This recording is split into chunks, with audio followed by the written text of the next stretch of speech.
እጅግ በጣም ያሳዝናል። የሴት ልጅ ህይወት እንደዚህ ሲሆን በጣም ያሳዝናል።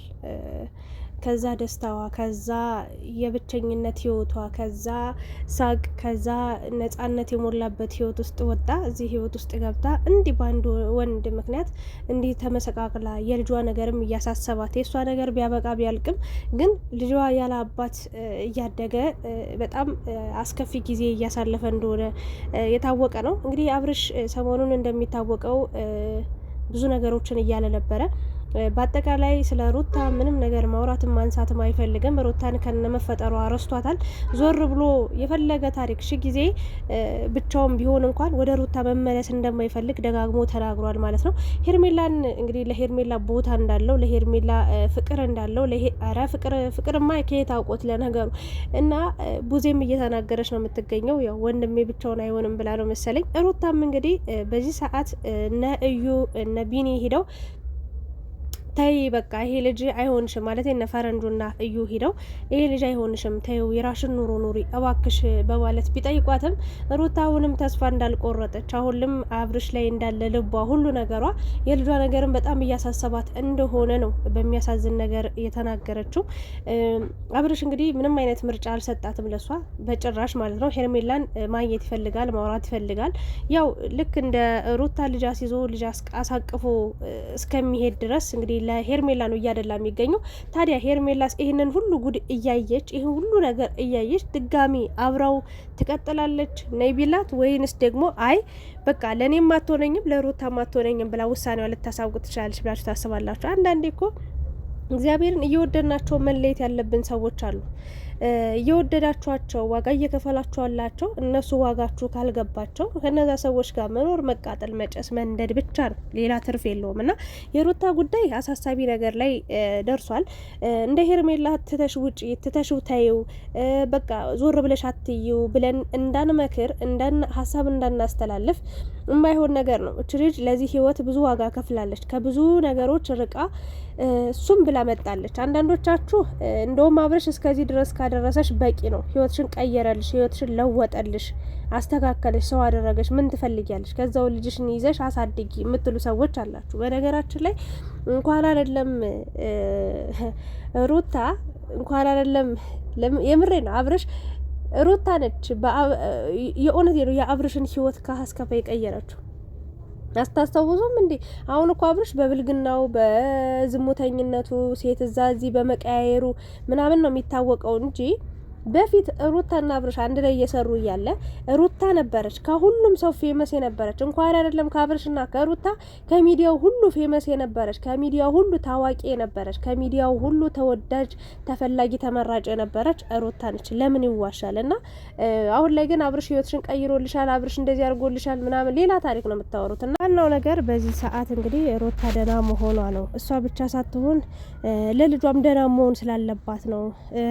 አብጄ ጨርቄን ጥዬ እብድ ብዬ አለመሄዴ ምን ሆኜ ነው ብላለች። እና ያለመሆኑ ከልጄ ያለመራቄ ለልጄ ፍቅር እየሰጠው እኔም በጣም በጥሩ ጤንነት በጥሩ ደህንነት መገኘቴ ጥሩ ነው ብላለች። እውነት ነው። ብዙ ሰዎች ነው እንደ ቅርጫ ስጋ የተከፋፈሏት እና የሩታ ግፍ እኔ እንጃ እንዲህ ተወርቶ የሚያልቅ ነው ብዬ አላስብም። በቃ ሁሉም ወደ አዲስ ወደው ነው እንጂ ችግራችን ፈትተን ኑሯችን እንኑር ችግራችን እናስተካክል የሚል ሰው የለም። ወደ ነፈሰበት አዲስ ወደ አላየው ህይወት መሮጥ ነውና የአብርሽ አሁን ላይ እኔ ከዚህ በኋላ ጥፋት ሊሆን የሚችለው የሩታ ነው ብዬ ነው ማምነው። ለምን ይሄን ልጅ መተው ያለባት እሷ ናት፣ መራቅ ያለባት እሷ ናት። ለምን እሱ በዚህ ልክ እየጣላ በቃ ወንድ ልጅ ስለሆነ መሸነፍን ስለማይፈልግ ይሆናል እንዲህ የሆነው ምናምን ብለሽ እያዘንሽለት ነው። እንደዛ ሆኖ ሳይሆን ካንቺ ጋር ያለው ነገር በቃኝ ያለው በቃ ልጅ አሳድግ ሊባል ነው። የልጅ ኃላፊነት ከባድ ነው። እንኳን አይደለም ለአንድ ሰው ይቅርና 2-3 ነው እንኳን አንድ ቤት ውስጥ እየኖሩ ሰራተኛ እንኳን ተቀጥሮ ልጅን ለማሳደግ ምን ያህል ከባድ እንደሆነ እናውቃለን። ከዛ ኃላፊነት ለመሸሽ ነው። ነገ ግን ሲያድግ አባቴ ብሎ ልጁም ይሄዳል፣ እሱም ደግሞ ልጄ ብሎ ይመጣል። የሆነው ይሁን። እስከዛሬ ካሳለፍሻቸው ችግሮች ያሁኑ ችግር አይበልጥም።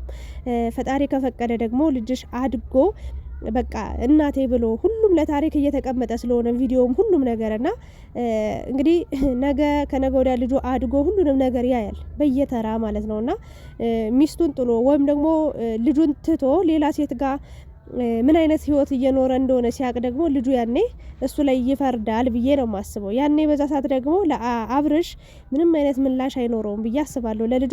ለማንኛውም በዛም መልሱን ማግኘት ስለሚችል አሁን ላይ አብርሽን መውቀስም ምንም ማለትም አስፈላጊ አይደለም። በተለይ ቡዜ እንደው የሩታን ስም እንደው ከአእምሮሽም ከጭንቅላትሽም ከአስተሳሰብሽም ከምላስሽም ብታወጫት ደስ ይለኛል። በቃ እያንዳንዱ ንግግርሽ ሩታን ለመጣል ሩታን ለመንካት በቃ በአሽሙርም በምንም ብለሽ ሩታን ከሀፍትሽ ከአንደበትሽ አታወጫትም። በጣም በሚገርም ሁኔታ ማለት ነው። ይሄ በጣም አሳፋሪ ነገር ነው። የፈለገ ልትጠያች ትችያለሽ፣ የፈለገ ከአብርሽ ጋር አትሆንም ብለሽ ልትናገሪ ትችያለሽ።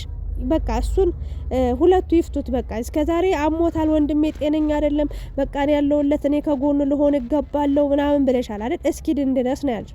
አሁን ላይ ድኗል አይደል? የፈለገውን ሰው የመምረጥ ከፈለገው ሰው ጋር የመቀጠል መፍት አለው። አንቺ በዚህ ሰዓት በቃ ለሄርሜላ በቃ ፍቅር አለው ምንም አይነት ፍቅር አያውቅም ሲጀመር ወንድምሽ ማለት ነው። ይሄንን ነው ልል የምችለው። ሩት አሁን ላይ ደህና ነኝ ነው የምትለው። በቃ ከምን ጊዜውን በላይ በጣም ደህና እንደሆነች ነው እየተናገረች የምትገኘው። ግን ምንም ደህንነት የለሽም ሲጀመር። አብርሽን አፈቀርኩ ብለሽ ከመጣሽ ጊዜ ጀምሮ ምንም እኔ ህይወትሽ ለቅሶ በቃ እምባ በቃ ችግር ጭንቀት እንጂ እኔ አንድ ቀን የተስተካከለ ደስታንና የተስተካከለ ፍቅርን አሳልፋቸዋል ብዬ ለማሰብ ይከብደኛል። ምክንያቱም በጣም ብዙ ችግር ብዙ ዋጋ ነው የከፈልሽው እንጂ ምንም የተስተካከለ ነገር የለም። ግን ያ ሁሉ ችግር ያ ሁሉ መከራ አልፈሽ እንዲህ በቃ ብትንትን ብሎ ሲቀር ህይወት እንዲህ አጭር ስትሆን የሚያሳዝን ነገር ነው። ግን እመኝኝ አንቺ አሁን ላይ ደስተኛ አይደለሽም። እውነት እንነጋገር ከተባለ ምንም ደስታ የለሽም። ምክንያቱም ያሳለፍሽው ነገር በሙሉ ትጸጸችበታለሽ። በቃ ከአብርሽ ጋር የነበረው ለአብርሽ የከፈልሽለት ዋጋ በጭንቀት እየተብሰለሰልሽ የእውነት ለልጁም ትንሽ የሚከብድ ነገር ነው ለህፃኑም ብዬ ነው የማስበው። ዋናው ነገር ያንቺ ጥንካሬ ያንቺ ደህንነት ነው። እንደው እግዚአብሔር አምላክ ደግሞ ወዶና ፈቅዶ የእውነት አንቺ ባልሽው ልክ ካልሽውም በላይ ሆነሽ ጠንክረሽ በርትተሽ አብርሽ እንደው እግዚአብሔርን ተንበርክኮ እዚህ ቤት ውስጥ ማለት ነው እዚህ በሱ ተንበርክኮ መጥቶ ካለመነሽ ምን አለሽ በይ። አሁን አንቺ የሚጠበቅብሽ ደህና ነኝ እያልሽ ራስሽን መዋሸት ምናምን ነገር ሳይሆን ጠንካራ ሆነሽ በቃ ሴትነትሽን አስከብረሽ እኔ እኮ እንደዚህ አይነት ውሳኔ በወስን ይመጣል፣ እኔ እኮ እንደዚህ አይነት ነገር ባደርግ እሱ ነገ እኔ እግሬ ስር ይወድቃል ብለሽ አስቢ። ከዛ በኋላ ሁሉ ነገር ይስተካከላል ይሳካል ብዬ አስባለሁ። የሄርሜላ የራሷ ጉዳይ ነው። ለምን የጀመረችው ነገር ምናምን ያን ያህል የሄደ ወይም ደግሞ ብዙ ርቀት የተጓዘችበት ነገር ብዙ ዋጋ የከፈለችበት ነገር የለም እና አሁን አቋርጭ ተብላለች። አይ አላቋርጥም አብሬ ከስሩ ነው መከታተለው ካለች እንደፈለገች ስትቃጠል ስትጨስ ትኖራለች። አይመለከተንም ማለት ነው። እኛ ተናገርን ከዚህ በኋላ በጥብጠን አናግታትም ማለት ነው። ይሄንን ነው ልል የምችለው። በሩታ ጉዳይ ግን ሩታ ራሽን ጠብቂ፣ ራሽን አስከብሪ።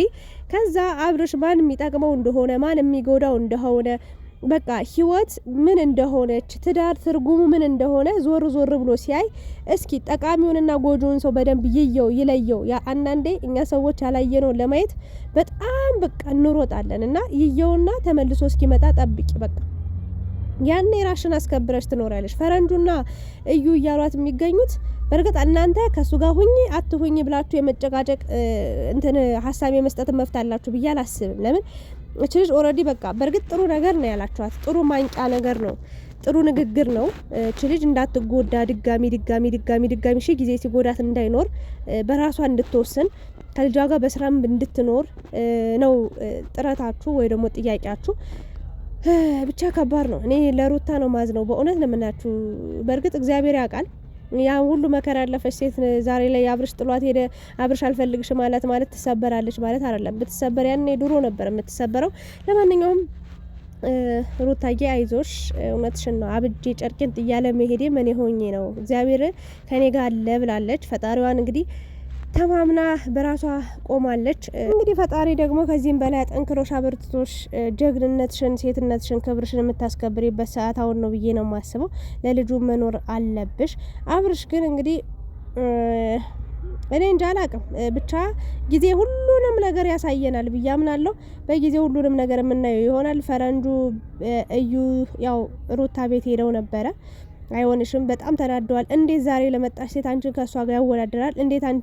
እንዴት ምርጫ ውስጥ ያስገባሻል? ቢያንስ እንኳን የልጁ እናት ነሽ። ልጁን የፈጠርሽለት ወይ ደግሞ ወደዚህ ምድር ያመጣሽለት አንቺ ነሽ። ታዲያ ላንቺ እንዴት ክብር አይኖረውም? በቃ ከዚህ በኋላ አይሆንሽም ነው እያሏት የሚገኙት። የኛም አባባል ይሄ ነው። ሲጀመር እሱ ለማንም ሰው የሚበቃ ሰው አይደለም። ለማንም በቃ ለሁሉም በቂ ነኝ፣ ለሁሉም ደራሽ ነኝ ምናምን ነው የሚለው። እና አብርሽ ደግሞ በዚሁ ስትቀጥል ኑሮ የተበለሻሸ ነው። በፍቅር ለማሸነፍ ሞክር፣ ህይወትን ለማስተካከል ሞክር እንጂ ብልግናማ ከሄድን ሁላችንም ባለጌ መሆን እንችላለን። የምር ያ ደግሞ ለማንም ጠቃሚ አይሆንም። መጨረሻችን አወዳደቃችን የከፋ ስለሚሆን ተረጋጋ ለማለት ነው። አመሰግናለሁኝ ሩታዬ። እግዚአብሔር ካንቺ ጋር ይሁን። ታልፊዋለሽ፣ ጠንካራ ትሆኛለሽ፣ ራስሽን አስከብሪ ለማለት ነው። ቴንኪዩ